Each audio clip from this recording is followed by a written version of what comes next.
right, welcome back. We are absolutely cooking on this series. This is video 14 already out of 22. We are on the meditation of Nun. There's the card, Death. And yeah, let's get started. Hope you're all having a good evening or day so far, whatever time it is there. I am the fish which swimmeth in the sea of the great waters, bearing all things in my belly. Even as it is written, he had his dwelling in the great sea, and there was a fish therein. This is the great fish, wherein the prophet abode 3 days and 3 nights. And because of Jonah's suffering, is the great fish an emblem of all pains and sorrows. For as the prophet's anguish brought him to follow my way, so are all pains and sorrows the portals through which man passeth to the heart of the great mother. Verily, the mother is the sea, wherein swimmeth the fish, and the sea and the fish are one. The one is the all, and entereth into all. Everything that is, even those things which men account unclean, is an aspect of this all, which is myself. And as the fish is hidden in the waters of the sea, so is the secret of the one shut up within the semblance of the many. Therefore is the fish a sign of the secret wisdom. For the wisdom is naught but the discovery of the one. To thee, O Israel, is the opening and the shutting of the gates. To thee, after many questionings of what and which, shall appear, as in a flash of lightning, the unfolding of the secret.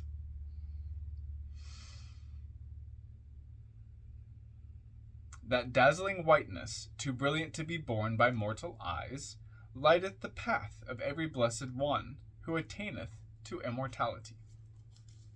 Yea, immortality is known to the wise, who understand the secret of my perpetual being.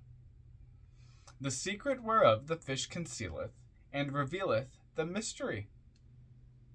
For the fish is the perpetual one, the father of salvation. Therefore it is written, Joshua was the son of Nun. What then is this that continueth without ceasing? Verily, it is I, myself, and that which changeth not is the motion which carrieth all things from place to place. Change perpetual is at the root of all things, and change hath 2 faces, a face of life and a face of death. For know ye Israel, that what men call life and death are as beads of white and black strung upon a thread. And this thread of perpetual change is mine own changeless life, which bindeth together the unending series of little lives and deaths. Comment on Nun or Noon. N-U-N, pronounced noon, transcribed as N, the number 50, meaning fish, the imaginative intelligence. The quotation, he had his dwelling in the great sea and was a fish therein, is from the Zohar, or Book of Splendor. The great sea, of course, is Binah. The prophet is Jonah, or Yonah, I-V-N-H, signifying a dove. Note well that the dove is the bird of Venus, and that the great fish mentioned in Jonah 1:17 is Dag Gadul, DGGDUL, for which the numeral value is 50, the same as that of the letter Nun. Furthermore, the zodiacal sign Scorpio, relating to reproduction and ruled by Mars, is attributed to Nun. When the great fish swallows the dove, the forces of Venus and Mars are conjoined. Note also that Nineveh, the capital of Assyria, where Jonah was sent, is spelt Ninvh, so that combines the letters in Nun and Yah, Nvn and IH. Pains and sorrows in Hebrew is Kobli, Chbli, and this word adds up to 50, the value of Nun. So also the noun translated sea is Yom, In, and this is 52. The fish and the sea are one because of this gematria, and the sea is Binah or Ema, the mother. Kabbalistically also, the fish and the sun are one because the fish is one with the sea, which is the mother, and because the mother, Ema, is by numeration the same as Ben, the sun. Chola, Kole, all, every, or KL, adds up to 50, the number of the letter N. This is referred to in the passage beginning that one is all. Shut up within the semblance of the many is based upon the verb atom, ATM, to close, to contract, to shut up. The numeration is again 50. Very interesting. To thee is lecha, LK. What and which are me, MI. Both LK and MI have the value 50. White brilliance is a technical name for Keter, the crown. The reference to it here is derived from tsocha, tzadi chet chet, tsochak, sorry.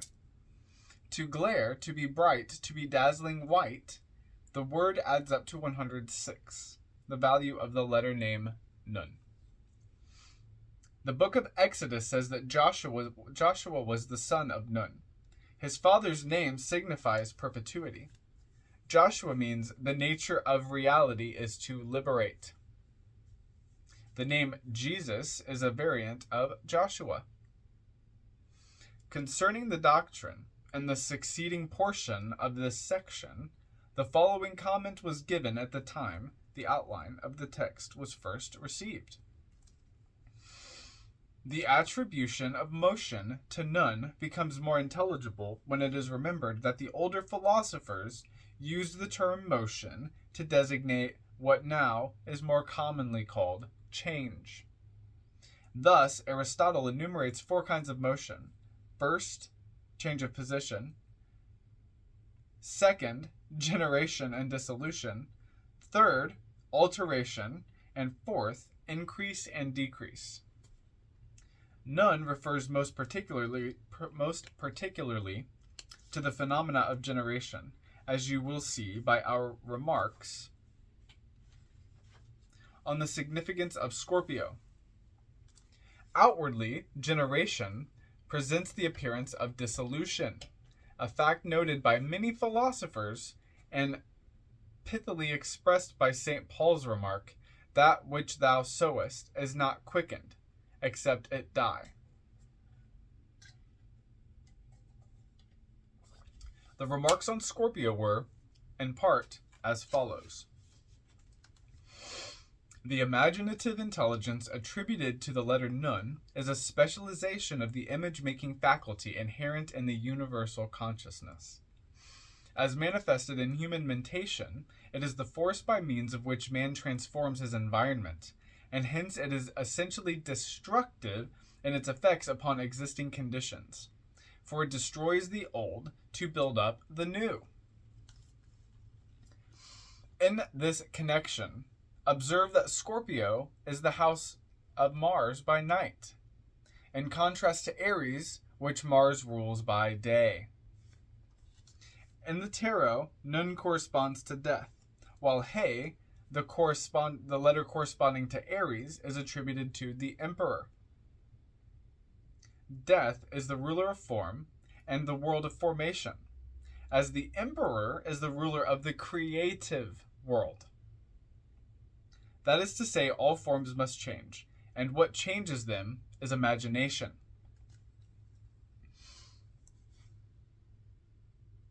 The universal imagination performs the greater transformations, but the imagination of man is no different, save in degree. In fact, the imagination of man is the universal imagination at work in a particular, localized center. The same power works through all animate and inanimate creation, if we may say that there is any such thing as inanimate matter. Its essential nature is shown by the root meaning of the verb nun, N-V-N, to sprout, to propagate by sprouting. The same idea is to be found in the familiar parable of the leaven, L-E-A-V-E-N. Leaven is yeast, a one-celled plant that propagates by budding or emanation. The universal imagination affects all its transformations by a like process. For every new form is, as it were, sprouted from the something pre-existing. Sprouting from something pre-existing. The imaginative intelligence is, of course, especially active in the reproductive centers of the body, and hence Nun, through its correspondence to Scorpio, is attributed to those centers. Here, be careful to observe that the reproductive organism includes certain ganglia of the sympathetic nervous system. These are the Hindu chakras at the base of the spine, at the navel, or rather just below it, and at the solar plexus. It is by imagination that the serpent force in these centers is raised so that the poisonous scorpion becomes the eagle of aspiration. Psychologists know that in primitive minds, the chief outlet of imagination is erotic, and this erotic tendency is never eliminated, even in the highest aspirations. All that is changed is the mode of expression, although the higher forms bear little outward resemblance to the crudities of gross imagination, so that we do not always find it easier to recognize the fundamental identity. You must wholly alter your conception of sex in order to comprehend the ancient wisdom. The story of the fall should be sufficient to afford a clue. Not until after the fall were Adam and Eve ashamed, and all our false sex modesty is the fruit of our resemblance of sex evils. That's one way to think about it. We cannot too strongly insist that sex is sacred, and that it must be so regarded, for all the great symbols of the ancient wisdom have a decidedly phallic aspect. The error into which seekers for truth so often fall as soon as they realize that this fact is in supposing that the way of regeneration is somehow related to the reproductive function of the sex organism. Nothing could be farther from the truth. It is the interior nervous organism, not the external organs, that is always meant in phallic symbolism. And the force that works through these interior centers is the great magical agent, the divine serpent fire. We have the almost superhuman task of creating a new set of associations with the word sex, because after all, certain aspects of the truth must be worked out to practical application through exercises which will lead only to most terrible results, unless the minds of those who undertake them are first completely purged. False modesty must be replaced by a high and reverential attitude of respect for the centers where the fire of life is most active in the human body. The Hebrew for thread is chav. or Kav, QV, which adds to 106, the value of the letter name in VN. All right. That's it for this one. Thanks for joining. I hope to see you in the next one. I hope you're all having a great evening. I hope you all have a great evening, rather. It's been a long day. I hope to see you in the next one, and please take care.